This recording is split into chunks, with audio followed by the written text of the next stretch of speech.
Terima kasih pemirsa Anda kembali bersama kami dalam Market Buzz dan kita akan melihat deretan saham pilihan atau saham yang direkomendasikan oleh Pak Gembong Suwito, Direktur Edukasi dan Investasi Sahamologi berikut ini. Di antaranya pemirsa ada saham BBCA direkomendasikan buy di area 9.650 hingga 9.700 dengan target price di 10.400, stop loss di 9.550.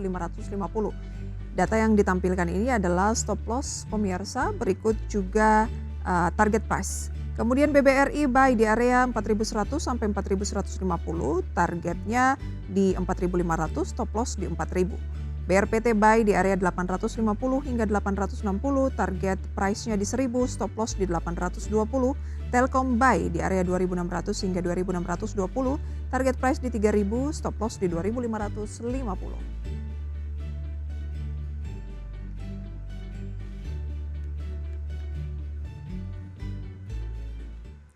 Balik lagi ke banking big caps ya Pak Gembong, tapi Anda tadi katakan bahwa memang asingnya juga belum terlihat cukup masif untuk balik lagi. Kenapa? Banyak juga yang melihat bahwa saham-saham big caps ini belum menunjukkan sinyal-sinyal untuk beli. Anda kenapa begitu optimis dengan banking big caps? Ya, kalau kita bicara historical asing, ya saat ini memang terjadi capital outflow ke sisi Amerika. Kenapa? Karena Amerika sangat menarik.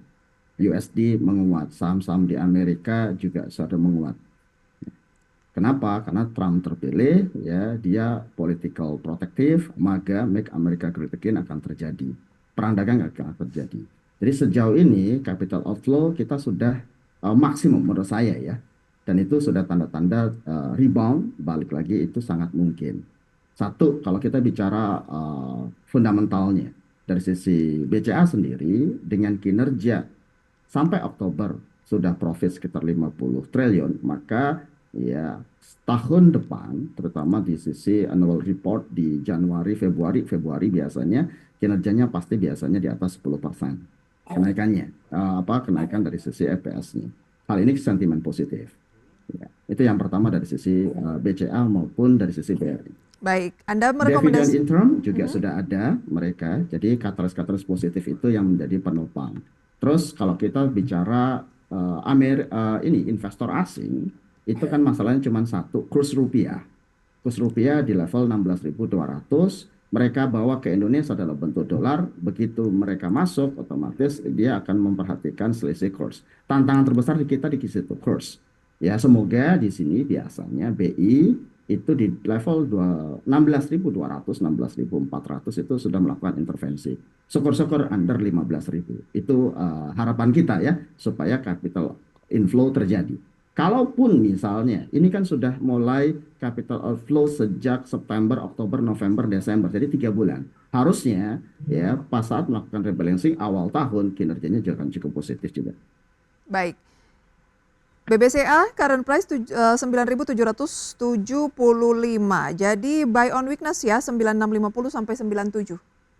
Ya, betul.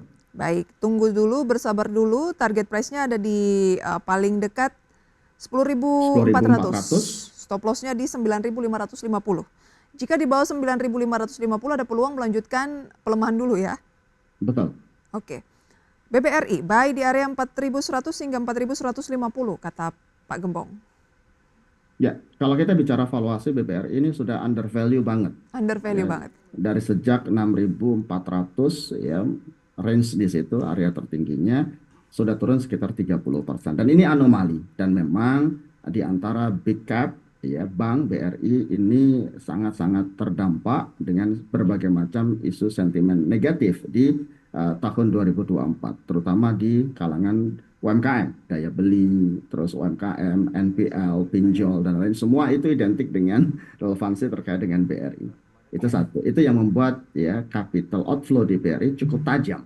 Dan saat ini kalau kita bicara valuasi berbagai macam model, BRI harusnya di level 5.000-5.200. Jadi ini sangat undervalue. Secara kinerja, BRI juga akan mencatatkan kinerja positif walaupun tipis, ya, single digit dari sisi EPS, kenaikan profitability-nya, tapi di 60 triliun. Jadi kalau misalnya ya sekarang September sampai Desember itu silahkan outflow. Nah, hari ini dan kemarin itu sudah mulai ada tanda-tanda inflow. Nah, ini hari ini kumdet dari BRI sebesar 130 5 untuk dividen interim. Nanti Februari itu muncul lagi. Jadi ini catalyst positif. Kalaupun turun under 4.000 ya, itu udah batas maksimum 4 ribuan lah. 4 Nanti ribuan bounce ya. back di awal tahun sampai nanti di Februari. Baik, Jadi karena kuncinya di Big Bang di sampai Januari, Februari harusnya story-nya positif baik, sampai laporan keuangan dan dividen muncul. karena ada kumdet, ada peluang turun dulu sehingga lebih baik itu ditunggu di kisaran paling maksimal di posisi Ya, 4.000 ya. ya. Baik, ada target di 4.500. BRPT, BRPT, ketika BRPT ini kan, nah ini salah satu penopang grup ya, dan cukup kalau kita bicara 2024 aglomerasi dari sisi Prajogo Pangestu ya, brand BRPT, TPIA, Cuan, PTRO gitu.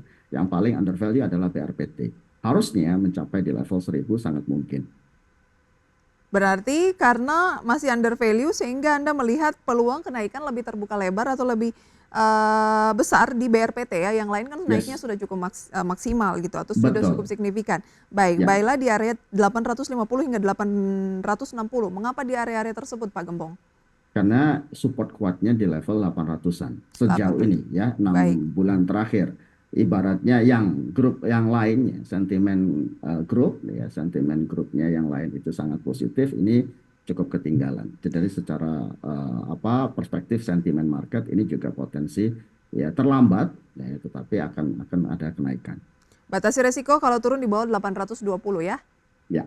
Baik, selanjutnya ada Telkom baik di area 2.600 hingga 2.620. Mengapa Telkom masuk dalam rekomendasi Anda? Ya, undervalue banget di sisi Telkom karena kalau kita bicara ya blue chip tahun ini ya itu lemes alias ambiar gitu. Jadi fondasi-fondasi blue chip kayak misalnya Big Cap, terus Astra, Telkom semuanya tahun ini underperform. Walaupun secara fundamental bagus, underperform, outflow yang terjadi, capital outflow, ya di level 2.500 kemarin support kuatnya tidak tertembus, sekarang sudah technical rebound dan harusnya dari sisi valuasi ini cukup atraktif. Rata-rata di level 3.500, sekarang 2.600, jadi upside-nya cukup kuat, minimal di level 3.000 Apa yang di bulan menjadi Januari. faktor pendorong Pak Gembong? Dari segi teknikal Anda sudah sampaikan memang under value. Tapi kalau dari segi fundamental bagaimana? Apalagi di tengah ada kabar ya XCL yang akhirnya berkolaborasi dengan Smartfren. Betul. Jadi kalau di sisi bicara telekomunikasi, ya sektor telekomunikasi, ya Telkom salah satu fundamental yang paling kuat. Ya. Masalahnya cuma satu, blue chip kita itu ya baik secara fundamental bagus, tetapi capital outflow itu jadi masalah. Baik, Nah, capital outflow ini yang sejauh ini itu sudah mulai reda. Masa sih dijual terus? Sudah 3 bulan, 4 bulan baik. melakukan penjualan gitu kan? Nah, jadi ini secara kalender ya biasanya mereka oke, awal tahun pasti pasti akan melakukan rebalancing. Biasanya awal tahun Januari, Februari itu cukup atraktif untuk masuk di market. Kenapa? Karena di yang lain, sektor yang lain, terutama di sisi Amerika dan lain itu udah overvalue, udah sangat tinggi. Gitu. Nah, disinilah momentum. Cuman masalah cuman satu, kurs rupiah kita. Kalau itu di under 16.000, ini atraktif untuk masuk di sisi blue chip. Maka Januari, Februari menurut kita itu sangat positif. Ya. Kalau kursnya di 16.000, under 16.000, BI intervensi. Nah, disitulah momentum ini untuk technical rebound di semua blue chip.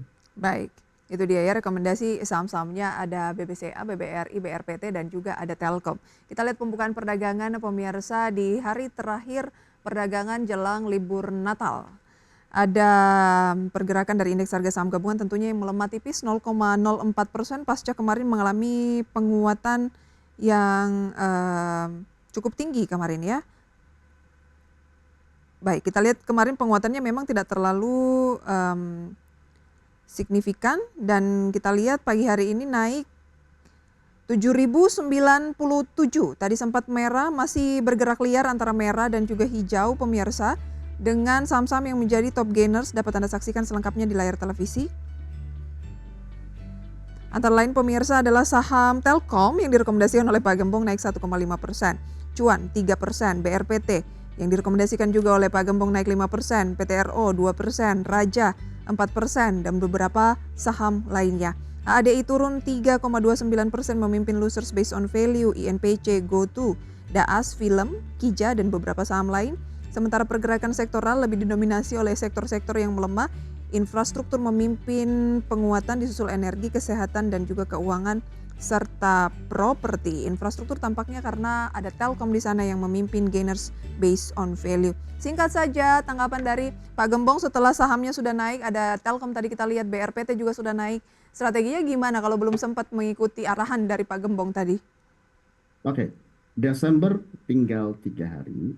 Setelah itu akan ada tahun baru 2025.